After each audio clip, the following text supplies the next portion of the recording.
रक्तदाब वाढण्यासाठी लागणारे इंजेक्शन डॉक्टरच्या चिठ्ठीशिवाय परस्पर विक्री केल्याप्रकरणी करमाळ्याच्या पोलिसांनी विक्री करणारा आणि विकत घेणारा या दोघांना अटक करून 65 इंजेक्शन्सच्या बाटल्या जप्त केल्या। अटकेतील आरोपींना न्यायालयाने 5 दिवस पोलीस कोठडीत ठेवण्याचा आदेश गुरुवारी दिला आहे। ही घटना करमाळा येथील मंगळवार पेठ परिसरातील देवीचा माळ रस्त्यावर मंगळवारी रात्री घडली। सजित चंदुमल सिंधी वय 30 राहणार फुलसुंदर चौक करमाळा आणि विजय विलास क्षीरसागर वय 22 राहणार मंगळवार पेठ करमाळा अशी अटकेतील आरोपींची नावे आहेत। यापैकी सजित सिंधी याचे करमाळा येथील देवीच्या माळ रस्त्यावर औषधाचे दुकान असून सध्या ते बंद आहे। त्याने ट्रोइका कंपनीच्या मेफेंटरमाइन सल्फाइड इंजेक्शन आयपी नावाच्या 65 इंजेक्शन्सच्या बाटल्या बेकायदेशीरपणे जास्त किमतीस विजय क्षीरसागर या तरुणाला विकल्या होत्या। हे इंजेक्शन हे परिशिष्ट एच प्रवर्गात मोडत असल्याने डॉक्टरांच्या चिठ्ठीशिवाय विक्री करता येत नाही। शिवाय त्याच्याकडे खरेदीचे बिल नसताना ते अवैध मार्गाने प्राप्त केले। त्याच्या वापरामुळे जीवितास हानी होण्याची शक्यता आहे। यातील विषारी द्रव्याचे दुष्परिणाम होऊन जीवितास धोका निर्माण होऊ शकतो। ही माहिती असताना देखील वरील इंजेक्शन गैरवापराकरता अनधिकृतपणे बेकायदेशीर विक्री करण्याकरता आपल्या कब्जात बाळगताना मिळून आले अशा आशयाची फिर्याद करमाळा पोलीस ठाण्यातील हवालदार सोमनाथ महादेव जगताप यांनी करमाळा पोलिसात बुधवारी दाखल केली। त्याप्रमाणे पोलिसांनी दोघांना अटक करून पोलीस कोठडी घेतली। तपास फौजदार माहुरकर करत आहेत।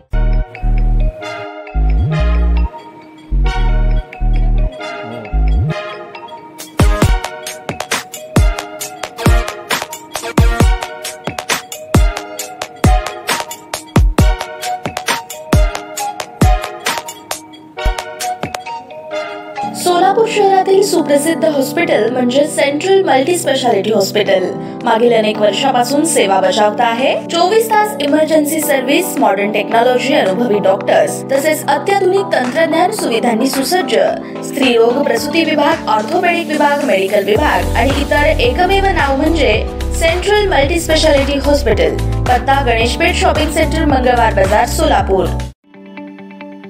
ताज्या बातम्या पाहण्यासाठी प्राईम महाराष्ट्र न्यूज चॅनलला सबस्क्राईब करा।